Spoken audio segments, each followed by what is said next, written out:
Good evening and thank you for joining GBS News at 9. My name is Susan Nganga and our sign language interpreter tonight is Paul Mathange. We begin this bulletin where political figures led by united opposition leaders Kalonzo Musyoka and Rigathi Gachagua have come out gun-blazing over the government's plan to sell shares, which is 15% of Safaricom, at 34 shillings per share. Figures show the total transaction value is 244.5 billion, and after completion, the state ownership will reduce from 35% to 20%, which at the end of the day will lead to a loss. Former Vice President Kalonzo Musyoka has promised to take legal action to halt the government's planned sale of Safaricom shares, arguing it threatens Kenya's national wealth. Matthew Perez reports.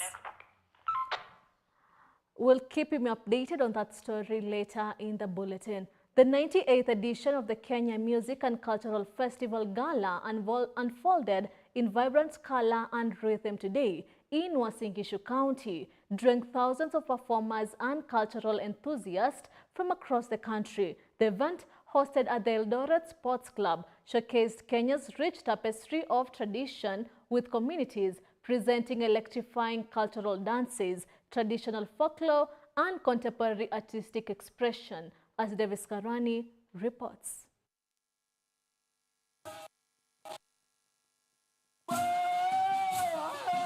The Deputy President, Professor Abraham Kithure Kindiki, who graced the 98th edition of the art ceremony, arrived to a thunderous applause, accompanied by Uasin Gishu Governor Jonathan B., Kericho Governor Dr. Eric Mutai, and the Cabinet Secretary for Gender, Culture and Children's Service, Hannah Cheptumo. The gala initially maintained a purely cultural mood. It is possible to use the same license in a more creative, more constructive way to build responsive youth and community and to bring Kenya together. Fifthly, it is also possible, and it's my encouragement to the scriptwriters, that as we look into our scripting, as we look into preserving the traditional form of our art, it is also possible in the same space and breadth to be able to have and to put together and look into the trends in postmodernism culture and the pop culture that is emerging, so that we are able to script work of art that is able to combine both the traditional and the rising pop culture to be able to encourage our Gen Zs to perform in this festival and make our art more attractive. But what started as a festival of dance and heritage quickly morphed into a political moment as leaders picked up on the Deputy President's now famous phrase, "Fire, see fire," a slogan that set the crowd ablaze with laughter, cheers and chants. One by one, leaders echoed the phrase, weaving into their remarks and giving the festival an unexpected political flavor. In the wakati ya handshake, once festivities kama hizi, it is a good thing for politicians. Asanteni sana with the clarion call wa mutende, wa mutende, wa mutende. Yesterday, we were empowering some artists and everybody was singing wa mutende, that if you don't mention wa mutende, you might be a one-time fellow. So let me also say wa mutende, wa mutende, wa mutende. I learned the other day during the campaigns of the by-elections that you are a very good artist yourself. And I would say this, even as I conclude. When you created the word fire, see fire, in literature, Your Excellency, it is actually called a posing of rhetoric to create effect. Fire, see fire. When you created wamutende, wamutende, wamutende, Your Excellency, literature, it is called repetition to emphasize a point. And repetition is a very good style in art that is used for effect and create musicality. Another phrase that dominated the stage was Wamudende, which the CS for Culture, Hannah Cheptumo, highlighted with excitement, admitting her admiration for the energy and unity it brought during the Mbeere North constituency by-election. I sit in the cabinet where he chairs, and he chairs meetings almost throughout the day. He never gets late. He never postpones any meeting. I always look at him and say, if I was to go back again, I think I want to be Wamudende area. Yes. The government that is able to they transform our people, is this one. And Kenyans demonstrated the confidence through your leadership by voting in the current government, showing confidence. And that is why we believe, and we are now settled, that 2027, it will be Wamutende, Wamutende, Wamutende, Gita, Wamutende, Wamutende, Wamutende. Despite the political undertones, the event remained a peaceful celebration of Kenya's diverse cultural activity, showcasing the traditional instruments, costumes, and dances that spoke to the nation's heritage and unity. Davis Karani for GBS News. Now to the earlier story, political figures led by United Opposition leaders Kalonzo Musyoka and Rigathi Gachagua have come out gun-blazing over the government's plan to sell shares, which is 15% of Safaricom, at 34 shilling per share. Figures show the total transaction value is 244.5 billion shillings, and after completion, the state's ownership will reduce from 35% to 20%, which at the end of the day will have led to a loss. Former Vice President Kalonzo Musyoka vowed to take legal action to halt the government's planned sale of Safaricom shares, arguing that it threatens Kenya's national wealth. Matthew Perez with that report. Ameuza kila kitu. Amebaki kuuza watu ya Kenya. The opposition is ranting and raving over the government's plan to sell about 6 billion ordinary shares, which is equivalent to 15% of Safaricom. Ameuza Safaricom. Amejiuzia Safaricom. Utajiri wa kitaifa ameuza. Led by former Deputy President Rigathi Gachagua, the opposition criticized the government for undervaluing Safaricom, one of Kenya's most profitable institutions, and for proceeding without public consultation. The country is being sold every day. Safaricom has been one of the greatest revenue generators for our country, about 18 to 20 billion shillings every. Gachagua, who spoke during the church service in Kasarani, warned that other state corporations, including Kenya Pipeline, Kenya Ports, and airports, had also been sold or lined up for disposal by the Kenya Kwanza government. Ameuza Kenya Pipeline. Ameuza Kenya Port Authority. Ameuza airport. Ameuza kila kitu. Amebaki kuuza watu ya Kenya.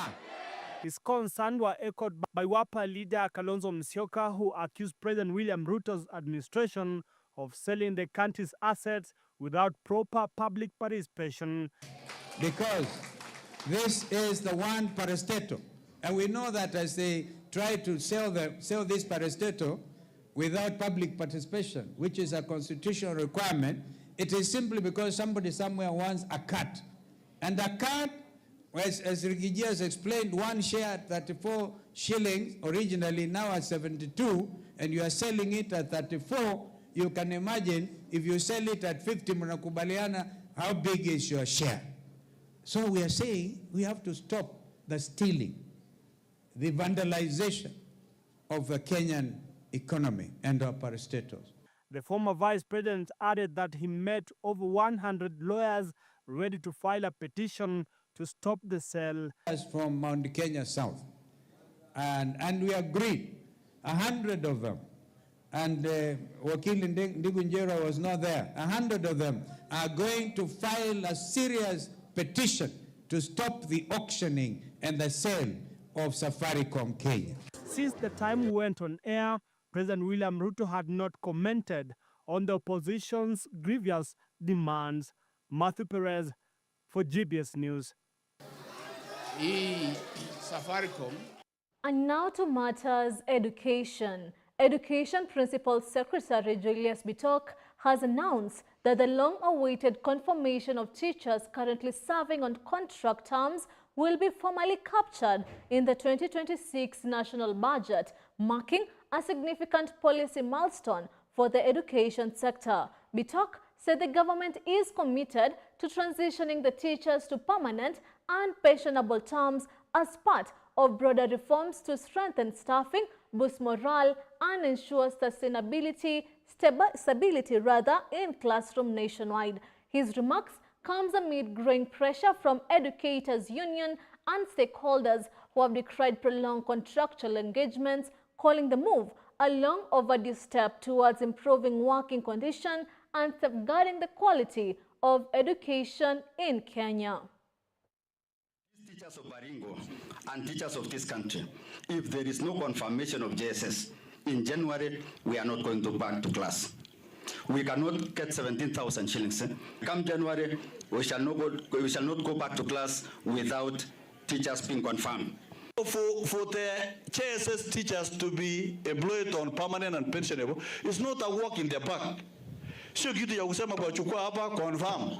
Allow us to look for money in supplementary to ensure that when they are promoted, they get salary. Mheshimiwa Rais amesikia malilio yenu. Amewasikia sana. Na nataka kuhakikishia kwamba ametuambia kwamba tujipange, tuhakikishe kwamba in the next financial year tuweze kuweka budget ili watu wetu wa JSS walimu waweze kuwa confirmed. Sikuwe na wasiwasi. This is a listening government. And JSS teachers in the next financial year, you will all be confirmed without any further delay. GEM Member of Parliament Elisha Ochieng Odhiambo has challenged the government and research agencies to investigate the cause of the upsurge in the number of Kenyans succumbing to cardiac arrest in recent years. According to Odhiambo, the number of incidents where people collapse and die from sudden deaths is worrying, especially after the COVID-19 vaccines were administered a few years ago. James Mambo with the reports.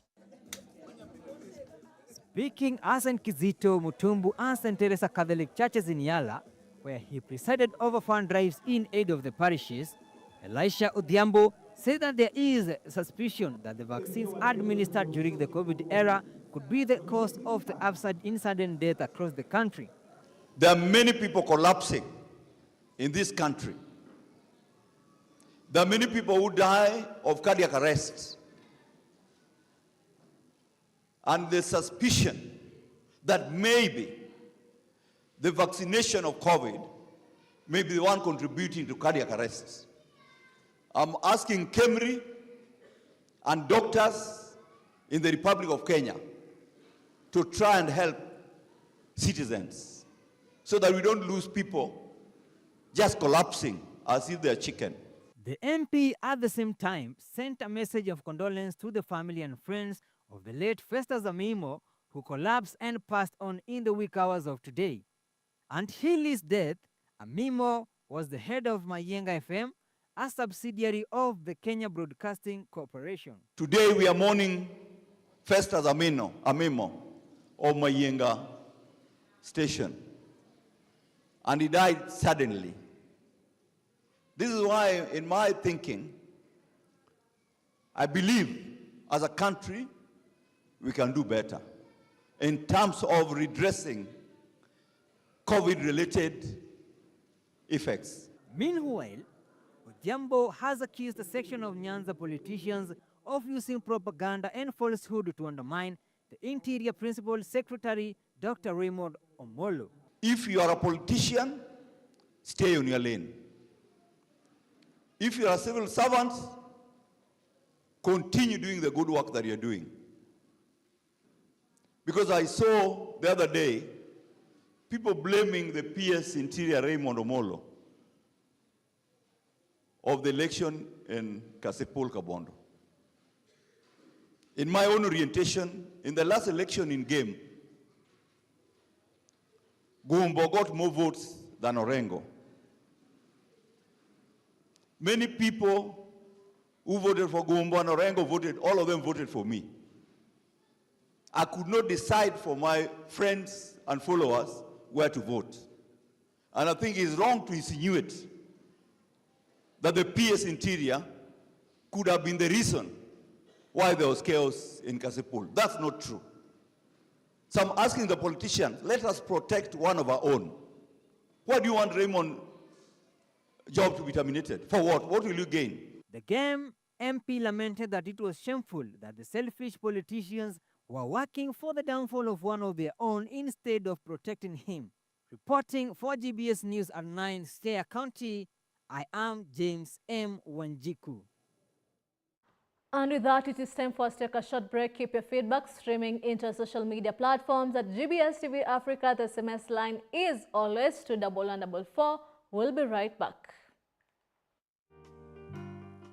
Today on the show, we're talking about navigating the long-distance relationship. First of all, the world is now a global village thanks to technology and the internet.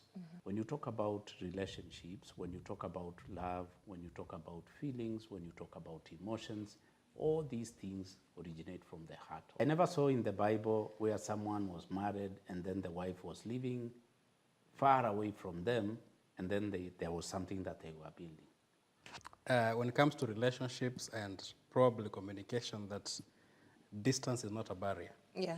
But it is in communication, in effective communication. There is something that long-distance relationships lack, which is very essential for effective relationship building.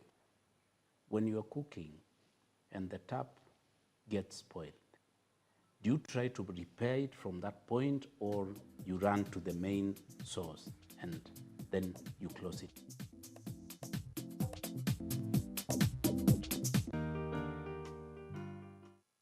About being a miss or being a pageant queen, it is not just about wearing a crown or looking pretty on social media. Yeah. It is about how much you can impact the community. Yeah. What can you do with the title you hold?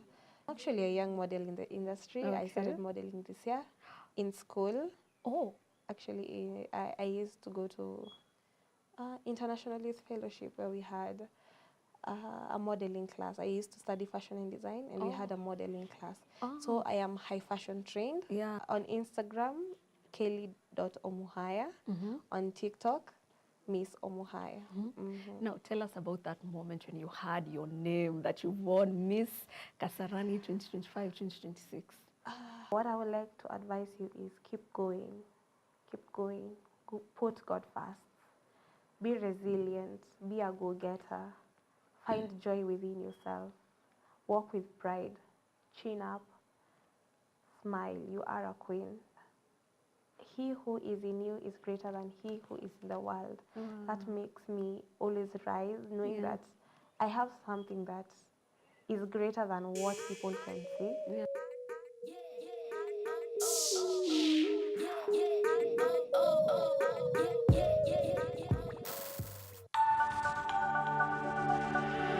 Everywhere, GBS.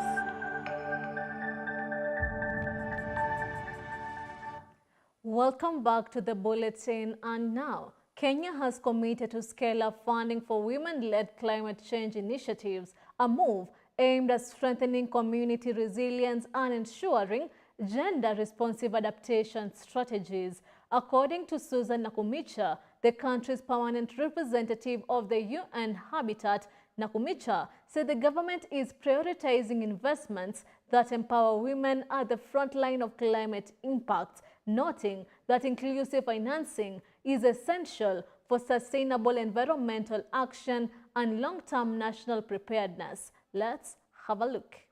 Karibu milioni 52, karibu about 50 million Kenyans. Nusu ya hawa wa Kenya milioni 52 ni kina mama. Kwa hivyo kama kunaweza kuwa na maendeleo ambayo yatapeleka Kenya mbele, lazima kina mama wawe kwenye mstari wa mbele na wahusishwe katika hiyo maendeleo. Na vile tumemsikiza Mama Jennifer vile ameongea, it is clear that the climate crisis extends far beyond environment.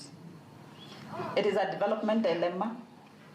It is a peace and security risk, unmistakably a gender challenge. Tunajiulizanga kila siku, amani ni nini? Amani ni nani? Tukajua kwamba amani inatokana na wewe. Amani inatokana na wewe. Yale yote ambayo tunaipitia haina maana, lakini tuone amani ikienda mbele. Maana amani yangu kama mama, tulikuja kugundua kwamba wamama wakikubali amani, atawezekana. Most of these conflicts are natural resource-based induced, and that brings in the issue of environmental management. How is environmental management causing or helping to restore peace? And that is why it's important for us that even as we look at 25 years later and looking ahead, what is there for the Women, Peace and Security agenda? How is it working with the UNEA, with the issues of environmental assembly? Absa Bank Kenya is riding high after clinching two of the country's most coveted honors in banking and finance, solidifying its position as one of Kenya's leading financial institutions. The bank has been crowned the overall winner of the 2025 Financial Reporting or the FIRE Awards, the region's most prestigious recognition for transparency and accountability in financial reporting.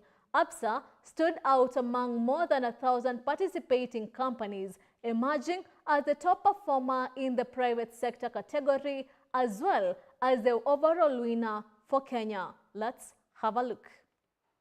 Absa Bank Kenya has scooped two of the biggest honors in the region's financial sector, cementing its place among the country's top-performing banks. The bank has been crowned the overall winner of the 2025 FIRE Awards, the highest recognition for accountability and transparency in financial reporting. Absa beat over 1,000 companies, emerging top in the private sector category and the overall winner for Kenya. The bank walked away with 6 major trophies, including Best in the Bank category, Listed Companies, Governance and Sustainability Reporting. The FIRE Awards are organized by the Institute of Certified Public Accountants of Kenya, Capital Markets Authority, Nairobi Securities Exchange, Public Sector Accounting Standards Board, and the Retirement Benefits Authority to promote excellence in corporate reporting across East Africa. And just days earlier, Absa was also named Bank of the Year Kenya at the 2025 Banker Awards.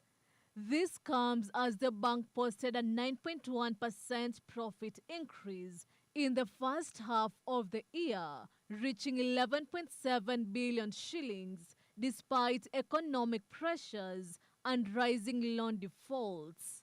With these back-to-back wins, Absa Kenya continues to cement its leadership in innovation, transparency, and customer-focused banking.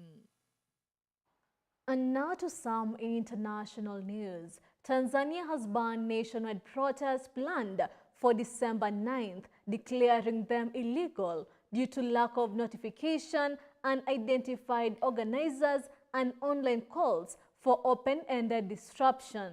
The move follows violent unrest after the October 29th election, where President Samia Suluhu Hassan was declared the winner. Red groups claim hundreds were killed in the aftermath, figures the government disputes. Home Affairs Minister Job Simbachawene has termed the planned protest an attempted coup and urged citizens to stay indoors. The UN Human Rights Watch and the US have raised concerns urging Tanzania to protect the right to peaceful assembly.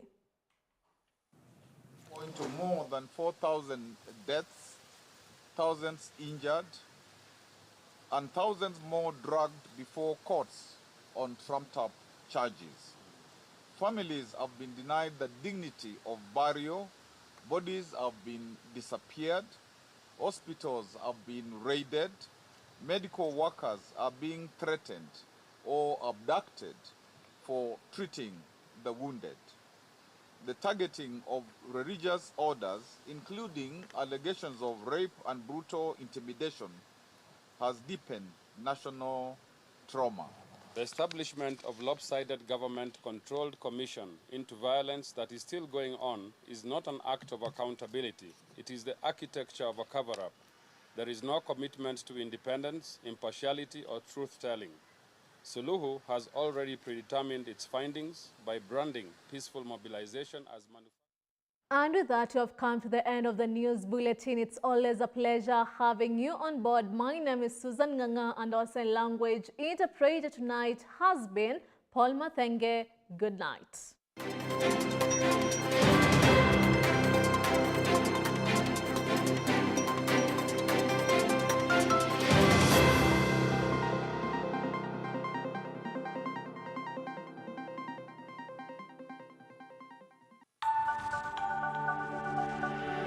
Everywhere